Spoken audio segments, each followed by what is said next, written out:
Finally, after a day of boring canoeing and fishing, I get to go to sleep. I can't believe I got dragged along on this camping trip. I take one last look at the sky before I go into the tent. I can see through the trees that there's a full moon, but it looks like the clouds are about to block it. Not like I care, I just want to go to sleep. So I crawl into the tent, get into my sleeping bag, draw my head into my pillow.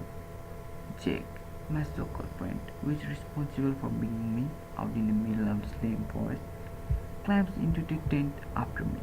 We chat for a bit and then say good night. But I lay awake. I can't help but notice just how quiet it is. I didn't even hear any bugs. I'm still thinking about it as I fall asleep. I wake up, but it's all dark. In fact, it's darker than when I fell asleep. Then I remember that the clouds were going to block the moon. I can figure out why I wake up, but then I heard it. Rustling, I look over towards Jake.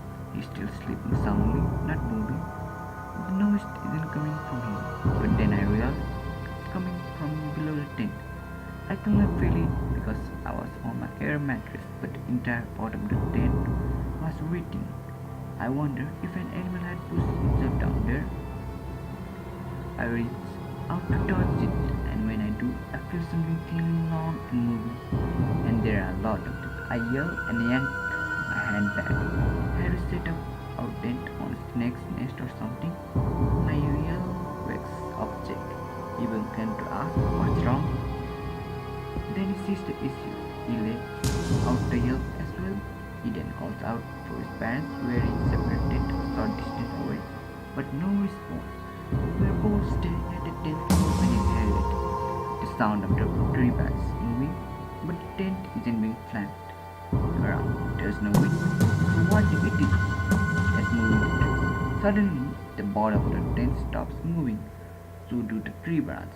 We both sit in complete silence, too scared to say anything. Then right by me, directly outside of the tent, I heard a giggle. It saddens the silence so there our scream. Once we came down, we heard more giggling, lots of it, more than one person could ever do on their own. At that moment, the clouds cleared, allowing the moonlight to shine again. What it shows is the salute of short 2 feet at most figure hunched over by a tent. We can see more of them dropping from the trees, all of them giggling merrily. Then all at once the giggling stops. The one closest to the tent holds something up. It's about the size of a soccer ball. Then with a horrible sinking feeling, I know what it is. The head of one of Jake's parents. I try to stifle a sob of pure terror as the hunched figure in complete silence slowly walks around the tent, reaches the door flaps, and brings us to open the zipper.